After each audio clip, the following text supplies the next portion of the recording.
विडी कामगार हक्क समितीच्या साईबाबा चौक परिसरात झालेल्या बैठकीत 350 ते 400 रुपये मजुरीवाढ करण्याची मागणी विडी कामगारांनी केली। विडी कामगार हक्क समितीच्या वतीनं साईबाबा चौक इथं कामगारांची बैठक कामगार सेनेचे प्रदेश सचिव विष्णू कारंपुरी यांच्या नेतृत्वाखाली आयोजित करण्यात आली होती। यावेळी नवमहाराष्ट्र कामगार संघटनेचे अध्यक्ष साहेबांना तेगेळी, राष्ट्रीय मजदूर संघ इंटकचे अध्यक्ष राहुल गुजर, राष्ट्रवादी कामगार सेलचे अध्यक्ष डॉक्टर गोवर्धन सुंचू यांची प्रमुख उपस्थिती होती। यावेळी विडी कामगार आपले विचार मांडताना म्हणाले की गेल्या अनेक वर्षांपासून विडी कारखानदारांकडून मजुरी वाढ मिळत नाही। आज दिवसेंदिवस महागाई भरमसाठ वाढलेली आहे।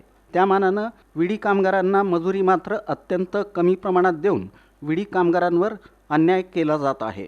विडी कामगार हक्क समितीच्या वतीनं विडी कामगारांना जास्तीत जास्त 350 ते 400 रुपयांपर्यंत मजुरी वाढ करण्याची मागणी कामगार मंत्र्यांकडे करावी असं मत अनेक महिला विडी कामगारांनी व्यक्त केलं।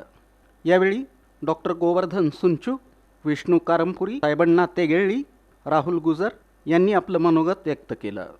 विडी कामगारांना न्याय मिळण्यात यावा यासाठी मुंबईत कामगार मंत्री यांच्याकडे अनेक वेळा आम्ही सर्वजण संयुक्त पद्धतीने निवेदन दिलेले आहे।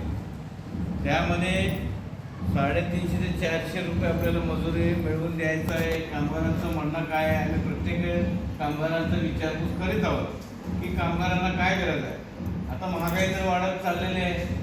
आता मालक लोक म्हणतात आम्हाला धंदा टिकवायचा आहे, ते त्याचा भाषा झालं।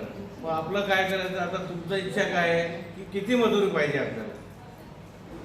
350 ते 400 आपण मागणी करून महागाई वाढलेली आहे, प्रत्येक वस्तू वाढलेल्या आहेत। 400 रुपये घेणं गरजेचं आहे। त्या दृष्टीने आम्ही कामगारांच्या वतीने प्रत्येक भागामध्ये फिरून आम्ही प्रयत्न करीत आहोत। कामगारांना 350 ते 400 रुपये मजुरी वाढ व्हावा।